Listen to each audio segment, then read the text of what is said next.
Hey guys, आज का जो वीडियो है वो राजस्थान जेई पे बेस्ड है।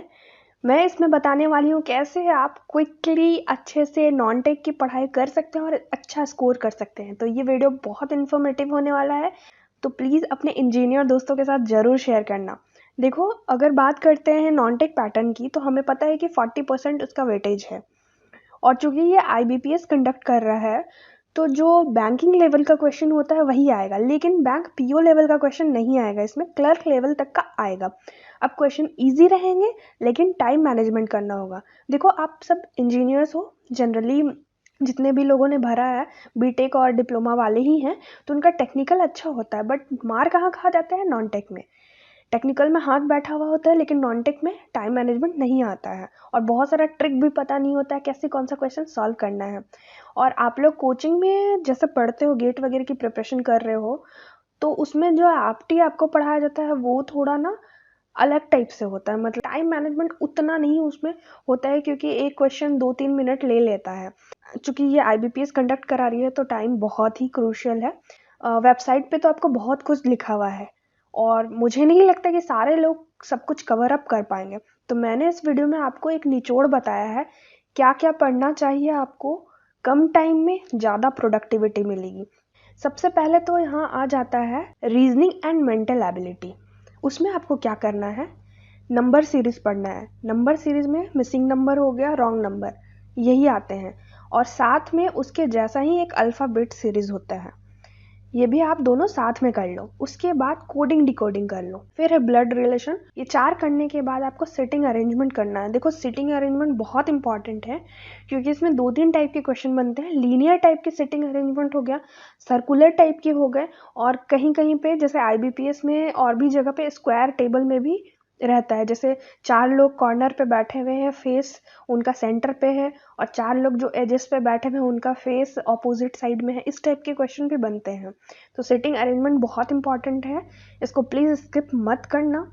देन है रैंकिंग का क्वेश्चन, ये भी बहुत बार आता है एग्जाम में। फिर है सिलोगिज्म। ये बहुत ईजी है लेकिन ट्रिकी होता है। ट्रिकी इसलिए होता है कि अगर चलो सिंपल आ गया ना, पॉजिटिव पॉजिटिव सेंस में, तो आप बना लोगे, लेकिन नेगेटिव भी आता है। जैसे all dogs are not pen, ऐसा जब नॉट वाला सीन हो गया तब कैसे बनाओगे? तो सिलोगिज्म एक बार प्रैक्टिस जरूर कर लेना, क्योंकि ये ट्रिकी होता है। लोग सोचते हैं अरे बना लेंगे, लेकिन एग्जाम में नहीं बन पाता है। उसके बाद है डिसीजन मेकिंग, या फिर स्टेटमेंट आर्ग्यूमेंट आता है, और स्टेटमेंट एजम्पशन। ये 3 टाइप के क्वेश्चन हैं। ठीक है, कोई ज़रूरी नहीं है कि तीनों आएंगे, 2 भी आ सकता है ऐसा। तो ये आपका प्रैक्टिस पे बेस्ड है, ये तो ज़रूर पढ़ लेना। देखो, ये एक टाइप का एक सेट है, इतना आपको ना कहीं से एक बार सीखना है। इसमें थोड़े ट्रिक भी रहेंगे, क्वेश्चन को कैसे सॉल्व करना है ये भी बताया हुआ रहेगा। इसके अलावा अगर आपके पास टाइम बचता है, तो आप ये जो राइट साइड में आप देख रहे हो 6 टाइप के टॉपिक्स, ये आप बस प्रैक्टिस कर लेना, क्योंकि इसके लिए ना कंसेप्ट की ज़्यादा ज़रूरत नहीं है। जैसे एनालॉजीज हो गया, एनालॉजीज ईजी है, आपको पढ़ने की ज़रूरत नहीं, कुछ रटना नहीं है, सिंपल से आप कर लोगे। जैसे ब्राउन कलर, तो उसका एनालॉजी मतलब उसी से रिलेटेड कुछ और भी रहेगा। जैसे मिल्क है तो उसका वाइट हो जाएगा, ऐसे करके आएगा, ये इजी होता है। डायरेक्शन एंड डिस्टेंस, ये भी प्रैक्टिस पे बेस्ड है, इसके 3-4 क्वेश्चन कर लेना। डेटा सफिशिएंसी भी कंप्लीटली प्रैक्टिस और आपका थोड़ा बहुत मैथमेटिकल स्किल पे भी बेस्ड है। ऑड वन आउट जो रहेगा, ये आपका बहुत ही इजी है, कोई दिक्कत नहीं, इसमें आपको बस पैटर्न पहचानना रहता है। फिगर भी आपको इजीली पता चल जाएगा। लेटर्स एंड सिंबल से भी क्वेश्चंस, ये बस आप प्रैक्टिस कर लेना। ये सब चीज़ों के लिए आपको कोई भी कंसेप्ट की ज़रूरत नहीं है। और जो लेफ्ट साइड में 1 से लेके 8 तक का जो मैंने टॉपिक बताया, इसमें थोड़ा बहुत कंसेप्ट लगते हैं, तो इन सब चीज़ों को अच्छे से थोड़ा एक बार इनका लेक्चर्स देख लेना, या जो भी आप बुक्स फॉलो करते हो वो पढ़ लेना। तो मेरे तरफ से रिकमेंडेड बुक क्या है, मैं इसके लिए आपको 2 चीज़ रिकमेंड करूँगी, यूट्यूब का चैनल और RS अग्रवाल। या आप कोई भी यूट्यूब चैनल में जाके पढ़ सकते हो, जिसने भी अच्छा टॉपिक बताया है, अच्छे से समझाया है।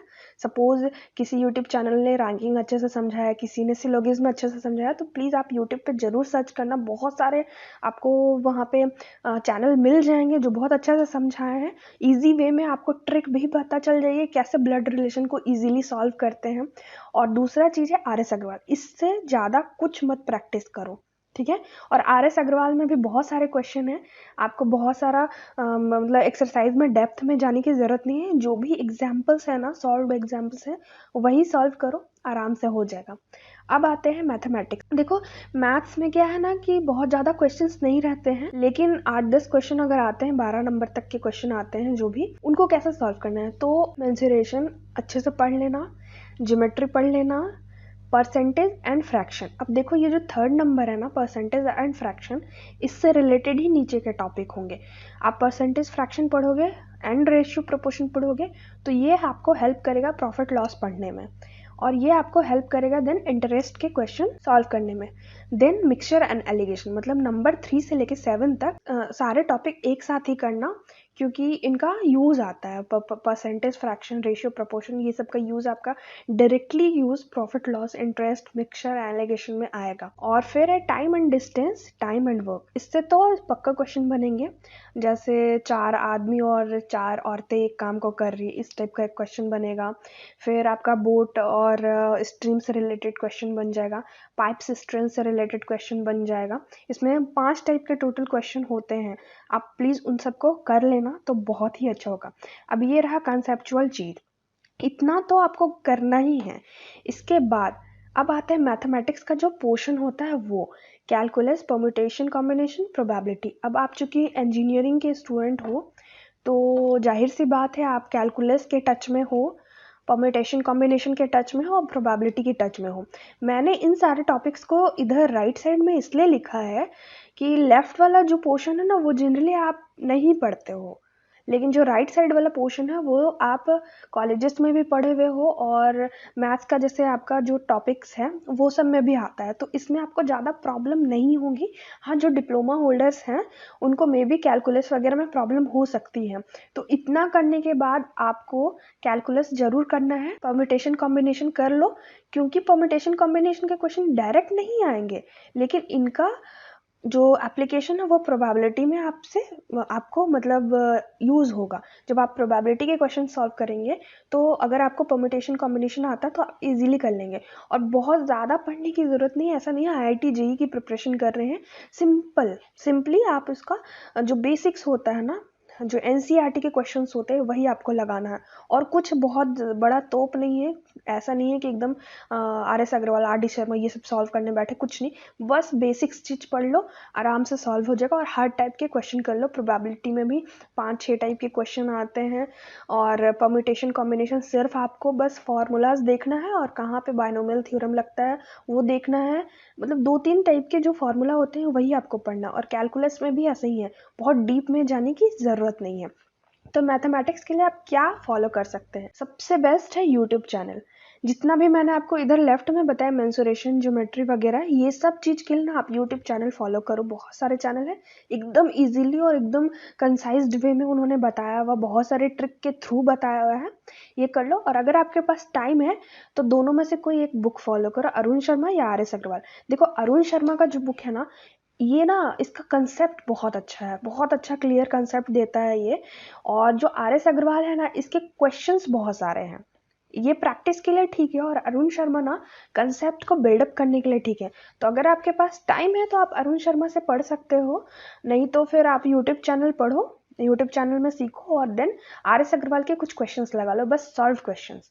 और जो मैंने इधर आपको बताया कैलकुलस और प्रोबेबिलिटी, ये सिंपली आप NCERT के क्वेश्चन कर लो, उससे ज़्यादा आपको करने की ज़रूरत नहीं। अब आते हैं जनरल नॉलेज। तो देखो जनरल नॉलेज जो है आपका इंडिया का भी आएगा, और आपका राजस्थान तो बहुत इंपॉर्टेंट है, और साथ में आपका करंट अफेयर भी आएगा। के लिए मैं आपको बोलूँगी कि आप लूसेंट पढ़ो, लूसेंट से ज़्यादा कुछ पढ़ने की ज़रूरत नहीं है। आप राजस्थान का भी लूसेंट ले सकते हो, और इंडिया का जो है पढ़ना है उसमें भी लूसेंट पढ़ो। और देखो राजस्थान के लिए क्या करना है आपको, स्टैटिक जीके तो आप लूसेंट से कर लोगे, करंट अफेयर आप राजस्थान का पूरा पढ़ो। देखो इंडिया का जो करंट अफेयर है ना, वो कवर अप करना उतना इजी नहीं है, क्योंकि बहुत कुछ है और हमें पता नहीं चलता है कि कब का आएगा। हो सकता है 2 साल पहले का भी क्वेश्चन पूछ दे, या फिर 6 महीने पहले का भी क्वेश्चन पूछे। तो अगर आपकी न्यूज़ देखने की हैबिट नहीं है, या स्टार्टिंग से अगर आप जीके नहीं पढ़ रहे हो, करंट अफेयर नहीं पढ़ रहे हो, तो you can leave the portion of India's current affair, लेकिन राजस्थान का तो पढ़ना ही पढ़ना है, लूसेंट पढ़ो। और राजस्थान का जितना भी 1 साल का है जी करंट अफेयर वो पढ़ लो। तो कोई भी यूट्यूब चैनल उठाओ जिसमें मंथली लाइनर होते हैं या वीकली लाइनर वाले, उनको देखो, आराम से वो हो जाएगा। 6 महीने का जितना भी राजस्थान का मंथली लाइनर आता है उसको 2-3 बार ऐसे ही रिवाइज कर लो, सुनते जाओ, तो आराम से याद हो जाएगा चीज़ें। और आपको बैठ के रटना नहीं है, क्योंकि ना जीके एग्जाम में ना याद नहीं होता है। तो जीके को जो भी टॉपिक आप पढ़ रहे हो ना 2 बार बस सुन लो, तो एग्जाम में जब 4 ऑप्शन देखोगे ना तो आराम से आंसर याद आ जाएगा, अरे इसका ये था, ऐसा आप मान लोगे। उसके बाद है इंग्लिश। देखो इंग्लिश में इतने सारे आपको जो टॉपिक मैंने यहाँ बताया, जैसे वोकैबुलरी हो गया, तो ऐसा नहीं है कि आपको वोकैबुलरी पढ़ना है, आपका स्ट्रांग है, वोकैबुलरी आता है, देन इट्स ओके, क्योंकि आप बहुत सारे एंटोनिम्स सिनोनिम्स इतना कुछ याद नहीं रख पाओगे। तो जो आपको मेनली पढ़ना, मेनली जो फोकस करना है ना, वो इससे एक्टिव एंड पैसिव वॉइस पढ़ लेना, डायरेक्ट इनडायरेक्ट स्पीच पढ़ लेना, आर्टिकल्स देख लेना, क्योंकि आर्टिकल से डायरेक्टली क्वेश्चन नहीं आएंगे, लेकिन मतलब ग्रामर में इसका यूज़ होगा। जब भी आप सेंटेंस करेक्शन या सेंटेंस कंप्लीशन वगैरह बनाओगे तो उसमें आएगा। पार्ट्स ऑफ स्पीच देख लेना, बहुत डीप में नहीं देखना है, अच्छे से, मतलब रेन एंड मार्टिन की बुक आती है एक इंग्लिश की, वो बहुत कंसाइज्ड रहती है, उससे अगर आप पढ़ोगे तो अच्छे से हो जाएगा। कॉम्प्रिहेंशन, इसके लिए भी आपको बहुत ज़्यादा दिमाग नहीं लगाना है, 1-2 क्वेश्चंस, 2-3 क्वेश्चन कर लेना मॉडल पेपर से तो बेटर होगा। IBPS का भी जो भी आता है ना क्वेश्चंस प्रीवियस ईयर के, वो भी कर लोगे तो हो जाएगा। एडम्स एंड फ्रेज, ये भी देखो, एडम्स फ्रेज, एंटोनिम सिनोनिम्स, ये सब जो चीज़ है ना, ये रेगुलर पढ़ने की चीज़ है। अब आप 1 महीना पहले लेकर बैठोगे तो होगा नहीं, लेकिन फिर भी मैं आपको इसलिए बोल रही हूँ पढ़ने कि आप प्रीवियस ईयर के पेपर लगा लेना, IBPS का पेपर लगा लेना, तो हो सकता है रिपीटेड क्वेश्चन आएंगे तो आप कर लोगे, या फिर देखा हुआ लगेगा क्वेश्चन कि हाँ ये क्वेश्चन मैंने देखा था। तो ऐसे ही आपको पढ़ना है, पैरा जंबल्स वगैरह पढ़ना है, और इंग्लिश भी हो जाएगा, आप अच्छे से स्कोर कर लोगे अगर इतने सारी चीज़ आप पढ़ लिया। और बहुत ज़्यादा एकदम ग्रामर में डीपली जाने की ज़रूरत नहीं है, अगर आपको पहले से आता है तो हो ही जाएगा, और अगर नहीं आता है तो 1 महीने पहले आप पूरा महारत ही नहीं बन जाओगे इंग्लिश में, बस स्कोर करने के लिए आप थोड़ा बहुत पढ़ लेना। उसके बाद है हिंदी। हिंदी में भी व्याकरण वगैरह पढ़ना। देखो व्याकरण में अलंकार, समास, संधि वगैरह हो गया, पर्यायवाची शब्द हो गया, विलोम, तत्सम, तत्भव वगैरह हो गया, लोकोक्ति, मुहावरे। देखो विलोम शब्द तो जनरली बहुत इजी ही रहता है, हम लोग कर लेते हैं, पर्यायवाची शब्द भी इजी रहता है, एक ही चीज़ के बहुत सारे हम लोग को अर्थ पता ही होते हैं। लोकोक्ति, मुहावरे आपको करना होगा, वो कर लेना थोड़ा सा। कारक जरूर देख लेना, लिंग और वचन, इतना ही करना है आपको, बहुत ज़्यादा डीप में नहीं पढ़ना है। देखो इतना जब आप कर लोगे ना, व्याकरण थोड़ा बहुत पढ़ लोगे, तो वाक्य संशोधन खुद ब खुद हो जाएगा। आपको वाक्य संशोधन अलग से पढ़ने की ज़रूरत नहीं होगी, इसका नियम जानने का ज़रूरत नहीं होगा, आप व्याकरण करोगे थोड़ा सा, उसी में सब हो जाएगा। तो हिंदी और इंग्लिश के लिए तो मैंने आपको बताया कि रेन एंड मार्टिन की बुक फॉलो करो, और अगर वो भी नहीं कर सकते हैं तो सिंपली IBPS का क्वेश्चन लगा लो, क्लर्क लेवल का, वो काफ़ी है। और हिंदी में भी आपको मतलब आपके पास अगर कोई भी 10th 11th का बुक है तो वो फॉलो कर सकते हो, या फिर यूट्यूब का कोई भी चैनल से हिंदी ग्रामर पढ़ लो, जो जिनके कम, मतलब कम ड्यूरेशन में उन्होंने पढ़ाया वो पढ़ो, बहुत ज़्यादा डीप में पढ़ने की ज़रूरत नहीं। इतना करोगे ना तो आपका आराम से नॉन टेक पोर्शन हो जाएगा, और साथ में आप प्रीवियस ईयर के पेपर लगा लो, मोर देन इनफ है। तो दोस्तों मैंने आपको सब कुछ बता दिया, कैसा लगा मेरा वीडियो? प्लीज़ अगर आप पसंद आया होगा तो ज़रूर लाइक करना, मुझे मोटिवेट करो अपने लाइक्स देकर। और अगर अभी तक चैनल को सब्सक्राइब नहीं किया है then please do subscribe my channel. और कोई भी क्वेरी पूछनी हो प्लीज़ कमेंट बॉक्स का यूज़ करो, या फिर मेरा इंस्टाग्राम का लिंक भी नीचे डिस्क्रिप्शन बॉक्स में दिया हुआ है। और साथ ही अगर आपको कोई बुक्स खरीदनी है इससे रिलेटेड, राजस्थान जेईई से रिलेटेड, तो उसका लिंक मैंने नीचे डिस्क्रिप्शन बॉक्स में भी दिया हुआ है, आप चेक कर सकते हो। तो थैंक्स फॉर वॉचिंग, मिलते हैं नेक्स्ट वीडियो में, तब तक के लिए बाय बाय।